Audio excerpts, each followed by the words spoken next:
চুল কাটছে কাটতে পড়া কইতেছে টিয়া দে আমি কিছু টিয়া ভাই কইতে টিয়া দিয়ে 5,000 টিয়া দিতে হইব আর নাইলে তুই দোয়ানতে পারো আমি কিছু কি আমি আমারটাই 5,000 টিয়া দেওয়ার মতো পাও নাই এমনি আমার দূরে রেখে টিয়া দিবি নাইলে তোরা এই কিঞ্চিতে ভাতে মাই দেবো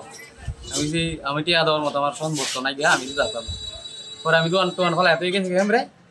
এই মাইদুর খাওয়ার পরে পরে হেন গেছে আবার গিয়ে তার বাপের সামনে আমার আবার দোষে আর বাপের লোক গেছি দেখেন কাকা আমার ছেলে আমার সাথে উদাই ওদাতে আমার টর্চারিং করতেছে পরে কইতেছে এই তার বাপের আবার দাড়ি মারছে যে এই তুই চুপ থাক আমারটা আমি বুঝলাম পরে এদিকে ওরে মানুষ কইতেছে তুই জায়গা বাড়ি পরে আমি গিয়ে যাই বাড়ি বাজাইতেছি ওরে হ্যাঁ মোটর সাইকেল লই আমার দূরে আবার হেন দূরছে ধরা পরে আমি ফিসারি দিয়ে আরেক বাড়ি গিয়ে উঠছি দূরে পরে বিকালে আইসি বাজার আয় মামুন ভাইয়ের সাথে বলছি ভাই এরকম ঘটনা পরে হ্যাঁ কইছে আমার মোটর সাইকেলে পিছিয়ে ওঠ আমি দোয়ানো দিয়ে যাইতেছিলাম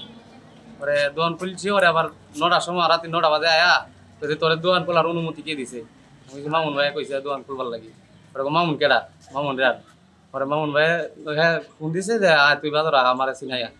পরে গেছে মামুন ভাই ওই যে পরে মামুন ভাইয়ের লগে এইরকম টর্চারিং আরম্ভ করছে কইতেছে আমি ছাত্র দলের নেতা রাত্রে দোকানদারি করলে আমার টিয়া পয়সা দেওয়ান লাগবে না দিলে দোকান রাত করে করবার দিত না দোকান বদ্ধ রাউন লাগবে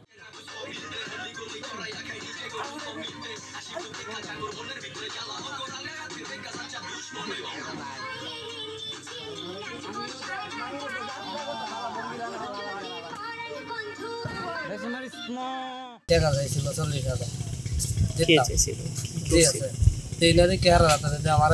আমার মারছে হেরা না মারলে হেরা আমার মারিয়া হুমকি দিচ্ছে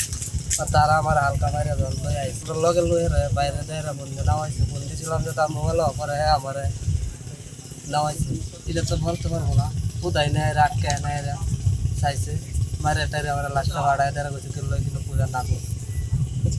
ছাড়লো কেন কইছি টিয়া দাম কত টাকা দিবেন বলছিল 40,000 চাইছে পরে আমি কইছি আচ্ছা 10,000 জমা না এই ছেলে আসলে এই ছাত্র দলের সে হচ্ছে সাধারণ সম্পাদক ইউনিয়নের এই জিএস যে হচ্ছে ওই ছেলেটাকে সেলুনের ছেলেটাকে মারধর করে তো আমি যখন সেলুনের ছেলেটা আমাকে বিষয়টা জানায় ভাই এরকম বিষয় তখন আমি হচ্ছে তাৎক্ষণিক ওইখানে যাই এবং যাওয়ার পরে আমি ছেলেটাকে একটু বুঝাই যে আচ্ছা যাই হোক তোকে যে মারধর করছে বা কী করছে এগুলো আমরা পরেই করবো আপাতত তুই দোকানটা কন্টিনিউ করছি কিন্তু গরিব মানুষ সারাদিন দোকান বন্ধ ছিল আনুমানিক 8টার দিকে ওই সময় আর কি আবার ছেলেটা আমাকে ফোন দেয় যে ভাই আপনারা তো আমাকে দিয়ে গেছিলেন দোকানে কিন্তু ওই জিএস তো এসে আবার আমাকে মারধর করলো আবার নাকি ছেলেটা তাকে মারধর করছে মারধর করে এবং ওই দোকান থেকে বন্ধ করে দিয়েছে এবং সে এরকম থ্রেট দিয়েছে যে এই বাজারে সে দোকানদারি করতে পারবে না যদি তাকে চাঁদা বা টাকা না দেয় এমনকি মানে তাকে মারধরও করছে বেশ কয়েকবার তো তার যে বড় ভাই ছিল ওই সেলুনে যে কাজ করতো যে ছেলেটাকে মারধর করছে তার কিন্তু বড় ভাই ছিল সেও কিন্তু এই বাজারে আরেকটা সেলুনে কাজ করে তার বড় ভাইয়ের কাছেও সে যায় জিএস যায়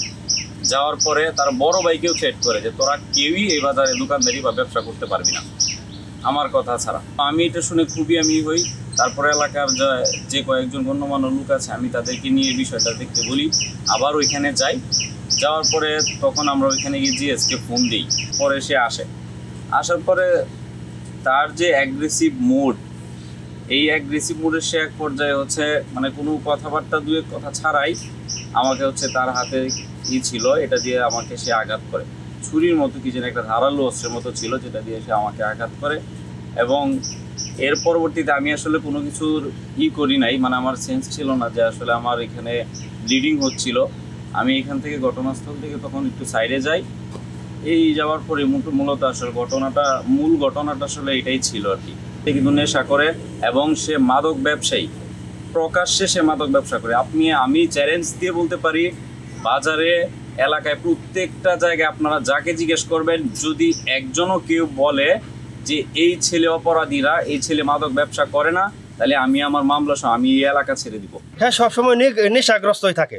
মানুষরে মারধর করে যেখানে চেনে সমানে ফুলাফুরে মারধর করে আটকায় হারিয়া ওই যে সেলুন হারিয়া মারধর করছে ফিরাই বেড়াইছি আমারও সে হুমকি দেয় যে আমার দোকানপাটও শেষ করে দিব আমার দোকানও শেষ করবে এই অবস্থা বলে হুমকি আমকা দেয় সবসময় আর সবসময় মানুষের মুখে আমি তো এর গিয়া দেখছি না ভিডিওর মধ্যে দেখলাম তার টর্চার সেল আছে তো এই ফিশারি বাড়াও যাতে এটা নির্মূলে ধ্বংস হয় সে ব্যবস্থা নেবে সরকার, এবং আমরাও পরিষদের পক্ষ থেকে যে আইন নেওয়ার দরকার আমরাও চেষ্টা করব। আমরা এই ঘটনা মৌখিকভাবে শোনার সাথে সাথে আমরা ঘটনাস্থলে পুলিশ পাঠাই এবং জিএসকে ধৃত করার চেষ্টা করি। পরবর্তীতে বাদী আমাদের কাছে অভিযোগ দায়ের করলে আমরা একটি মামলা নিই। মামলা নেওয়ার সাথে সাথে গতকাল রাতে আমরা জিএসের যে সহযোগী 2 আসামি রাফি এবং আব্দুল্লাহ ওদেরকে অ্যারেস্ট করি এবং আমাদের হেফাজতে আছে। আমরা ওদেরকে বিজ্ঞ আদালতে পাঠাবো এবং এই মামলার আরও কে কে জড়িত আছে এই সম্বন্ধে আমাদের তদন্ত চলছে।